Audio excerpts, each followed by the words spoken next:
Number 1. Christmas Pizza. Alright, first off, Chinese restaurants aren't the only places open on Christmas to serve food. When I heard that the pizza parlor I worked for decided they were going to be open for Christmas Day, the majority of my coworkers were pretty pissed off. Me, on the other hand, was quite happy. I didn't really celebrate Christmas, and my boss was offering me time and a half, so I agreed to do delivery throughout the entire day. I didn't really expect it to be busy, and it would be easy money. Well, in spite of advertising that the place was going to be open, we really didn't get much business. I thought at least there would be some cash flow, but it was pretty sucky all around. I did get a few deliveries throughout the day, but it's the call for the delivery at about 8 p.m. that night that I will never forget. I got in the car with the pizza and buffalo wings. The road had been icy all day, and I wasn't too happy about driving on it. Plus, there wasn't a lot of light in the houses of the street that I pulled into. I got to the house I was delivering to, got out, and nearly slipped on the icy sidewalk. I cursed a bit because it always irritated me when people didn't salt their sidewalk. I opened up the gate to the house and looked up at the house. I froze when I saw what looked like a dummy dressed as Santa Claus sitting on the porch. I almost thought it was a real person at first, but that didn't seem realistic. Why the hell would someone be sitting on the porch in a Santa suit in the freezing cold and dark? I walked up to the steps, hesitantly. Again, I didn't think it was a real person. Still, just imagine how creepy it was. It was a long walkway up to the porch, and the entire time my eyes were just fixed on that Santa on the porch. Honestly, I almost just turned around and left. I got up to the steps, climbed them, and then went towards the door. However, as I had mentioned, I couldn't keep my eyes off of the Santa sitting on the porch, and I'm glad I was creeped out by it because right when I was about to ring the doorbell, I saw the Santa move. He moved, and he grabbed a baseball bat that was sitting by his chair that I hadn't seen. I jumped, startled. I slipped on the ice but was able to catch myself from falling down. The pizza and wings fell to the ground, which I really didn't care about. The Santa noticed that I noticed him move, and he moved to get up from his chair.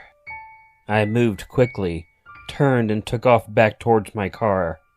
I slipped a couple more times, but fortunately, so did the Santa with the bat. He slipped and fell on his butt. He yelled at me as I took off, but I safely got to my car. He had only made it to the gate when I put my car into drive. I called the police when I got back to the pizza parlor. They went and checked the house out. Interestingly enough, the people who lived in that house were on vacation. That explains why the sidewalk was not salted.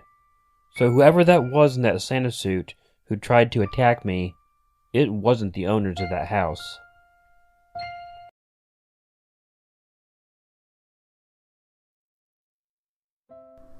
Number 2. Homeless Santa. It's weird to me that the scariest thing to ever happen to me in my life just happened to happen on Christmas. It's not the time of year you expect scary things to take place. It's supposed to be a time for giving, but I guess that's not always appreciated. Anyway, I live in Madison, Wisconsin. If you know absolutely anything about Wisconsin, you know how absolutely cold things get in the winter. On the Christmas this took place, it was bone-chillingly cold outside. I didn't have family in Madison. I went to college there, and once I graduated, I remained in the city because I liked it so much.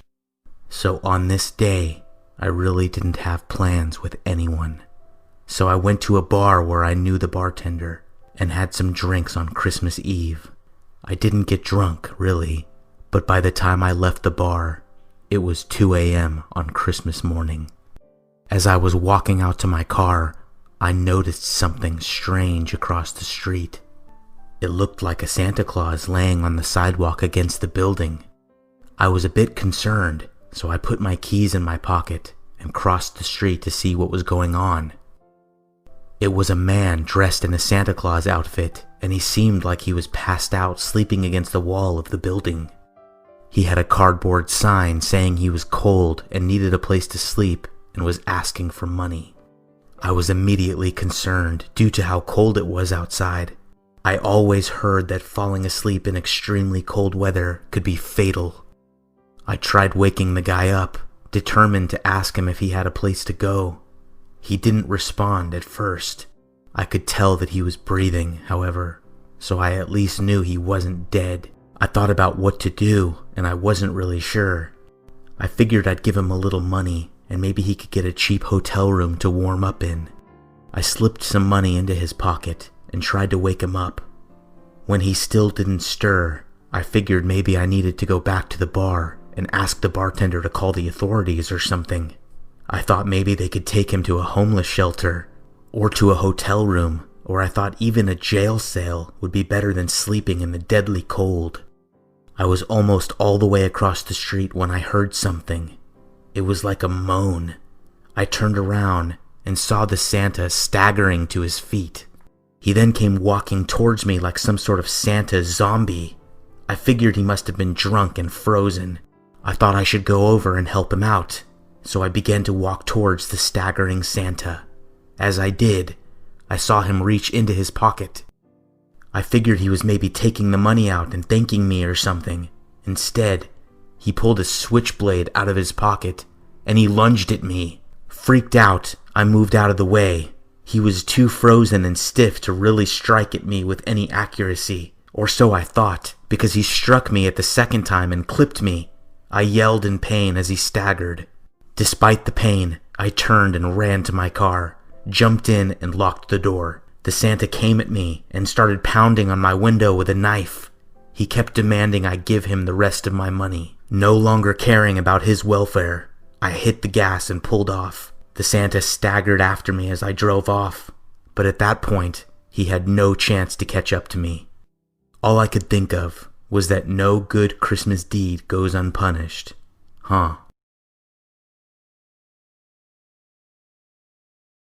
Number 3. The Christmas Shadow.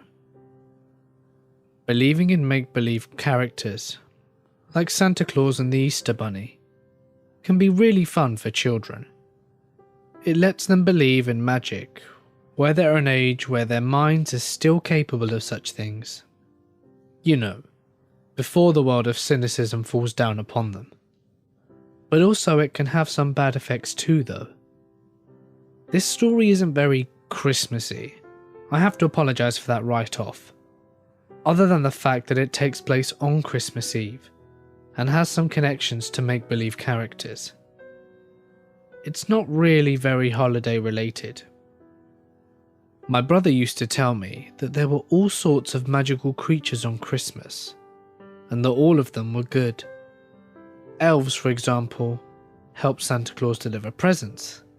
He told me about reindeer, Frosty the Snowman, you name it. The point being that I believed in magical Christmas creatures, and I believed that they were all good.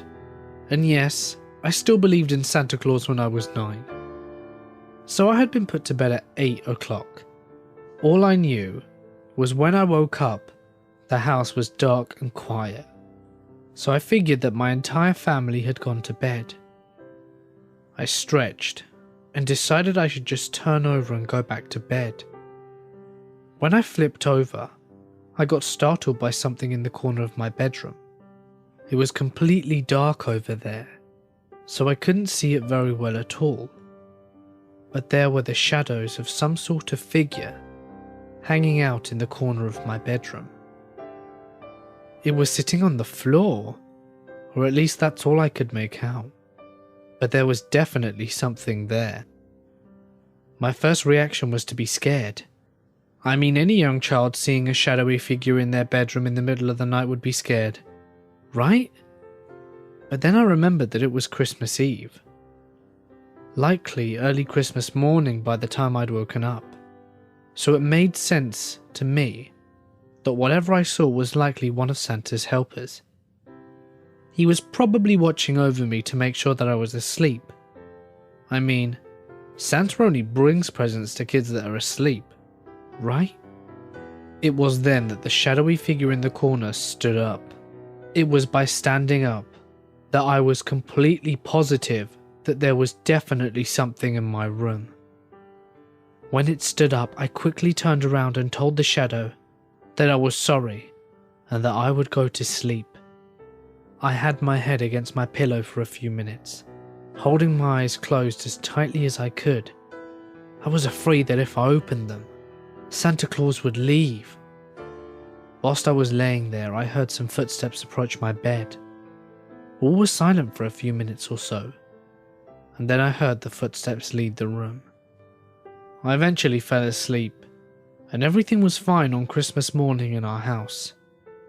However, at one point during the day, the police came and knocked on our door. It turned out that there had been several break-ins in the neighborhood, and they were just checking with everyone to see if they had witnessed anything. I never forgot that.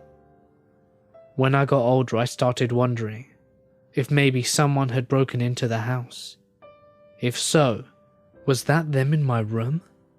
And if so, why hadn't they stolen anything? I knew I had seen something and heard something. I was just never able to figure out what it was, or why it was there.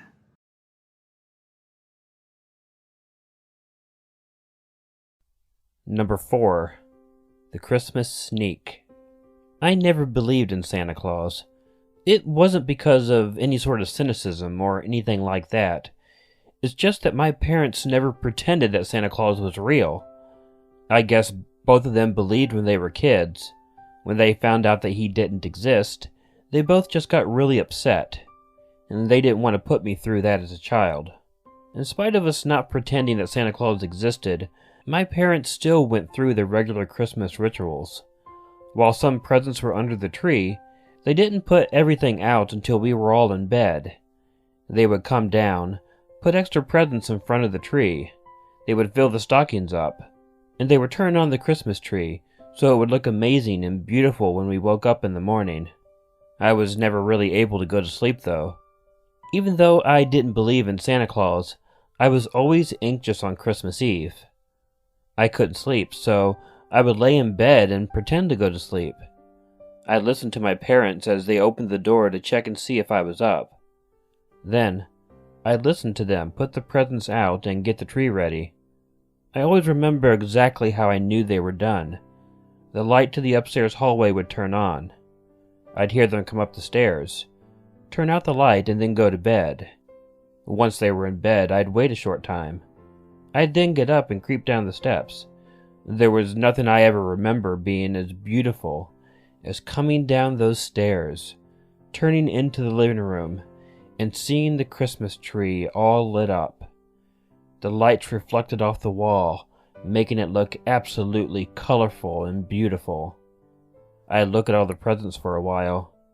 I'd take it all in for about half an hour before finally relaxing enough to go to sleep. I did this for several years and never got caught. When I was 12 on Christmas Eve, I laid in bed. I waited for my parents to go to bed. I was very excited for my Christmas ritual.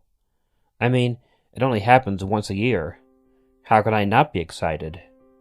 Or after I thought my parents had been in bed for long enough, I got up and snuck out of my room.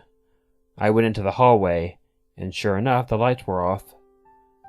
I had to make sure I was quiet as I snuck over to the stairs and walked down them. As usual, as I turned the corner in the banister, I looked, and there was the Christmas tree, illuminating the wall in brilliant colors. There were tons of presents under the tree, and I knew this was going to be an awesome Christmas. As I stood there taking it all in, the lights blinked, and something caught my eye over by the kitchen door. Turning, I saw a man. dressed all in black, standing in the kitchen doorway. He was holding a duffel bag in his hand, and he was looking right at me. I knew I had just walked in on an attempted burglary. He rushed towards me as I tried to turn and run away. He caught me by the arm and pulled me close to him, clamping his hand over my mouth. I panicked and began crying, thinking that right then this guy was going to kill me or something. I struggled, but there was no way that a 12-year-old was going to break the grip this man had on me. I reacted instinctively, I guess. I did the only thing I could. I bit his fingers, causing him to cry out and release my mouth.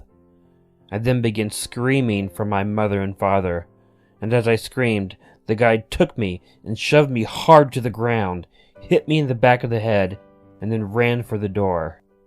He was out the door before my parents made it down the stairs. I told them what happened.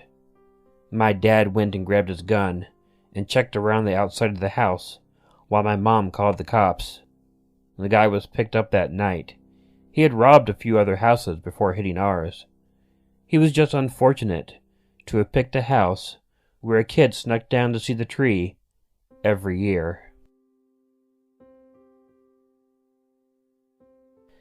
Hey all, Killer Orange Cat here. I want to thank both Mortis Media and Being Scared for sharing this collaboration with me. But it's not over, folks.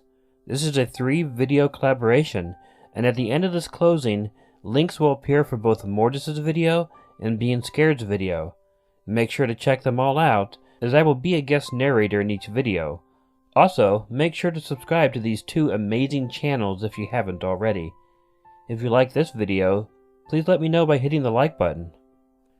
If you're not already subscribed to Killer Orange Cat, please hit the subscribe button below, or wait until the end of this video and use the button that will appear. Feel free to comment on the video to let me know what you think, and share it with someone you might think will enjoy it. Feel free to follow Ichigo and myself on Facebook and Twitter. I want to wish everyone a very Merry Christmas, and if you don't celebrate Christmas, a very happy holidays to you. And if you don't celebrate any holidays, I hope you're having an awesome Sunday. Oh, and if you don't believe in weekdays, I really don't know what else to say. But even though it's Christmas, you still have to make sure to check in the closet and check under your bed, because you never know where a Killer Orange Cat might be hiding. Good night.